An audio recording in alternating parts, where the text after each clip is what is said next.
നിയമസഭാ തെരഞ്ഞെടുപ്പുമായി ബന്ധപ്പെട്ട് സ്ഥാനാർത്ഥികളെല്ലാം പ്രചാരണ ചൂടിലാണ്. എന്നാൽ ഇരവിപുരം മണ്ഡലത്തിലെ UDF സ്ഥാനാർത്ഥിയും RYF സംസ്ഥാന സെക്രട്ടറിയുമായ വിഷ്ണു മോഹൻ കോടതിയിൽ ജാമ്യാപേക്ഷ നൽകുന്നതിന്റെ തിരക്കിലാണ്.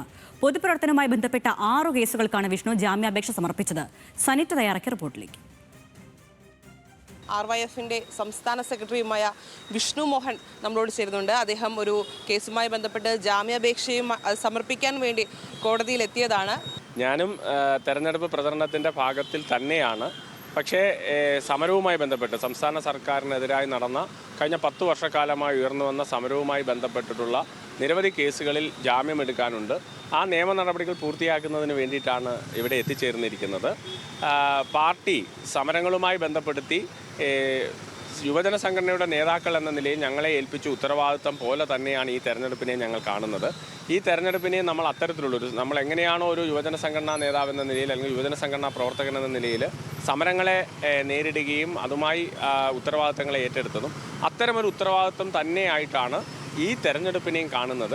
എതിർവശത്ത് LDFിൻ്റെ ശക്തനായ ഒരു നേതാവ് തന്നെ എന്ന് പറയാം, നൗഷാദാണ്. കൊല്ലത്തിൻ്റെ വികസന അല്ലെങ്കിൽ ഇരുവരും വികസനമൊക്കെ വലിയ തോതിൽ ജനങ്ങളുടെ ഇടയിൽ ഒരു ഇടം പിടിച്ച നേതാവാണ്.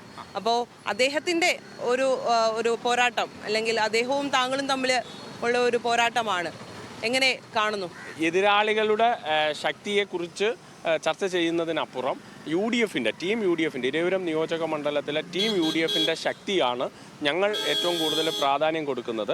കേരളത്തിനോടൊപ്പം ഐക്യജനാധിപത്യ മുന്നണിയോടൊപ്പം കേരളം സഞ്ചരിക്കുമ്പോൾ അതിനോടൊപ്പം ഇരവിപുരവും ഉണ്ടാകും. അവിടെ ഇരവിപുരത്ത് ഐക്യജനാധിപത്യ മുന്നണി സ്ഥാനാർത്ഥി വിജയിക്കുമെന്നുള്ള ആത്മവിശ്വാസം തന്നെയാണ് സ്ഥാനാർത്ഥി എന്ന നിലയിൽ എനിക്കും ഐക്യജനാധിപത്യ മുന്നണിയുടെ ഓരോ നേതാക്കന്മാർക്കും പ്രവർത്തകർക്കുമുള്ളത്. അങ്ങനെ വലിയ വിജയ പ്രതീക്ഷയിൽ അല്ലെങ്കിൽ ആത്മവിശ്വാസത്തിൽ തന്നെയാണ് ഇരവിപുരം UDF സ്ഥാനാർത്ഥി വിഷ്ണു മോഹനനുമുള്ളത്. ക്യാമറാമാൻ റിബിനൊപ്പം സനീറ്റ, ന്യൂസ് മലയാളം, തിരുവനന്തപുരം.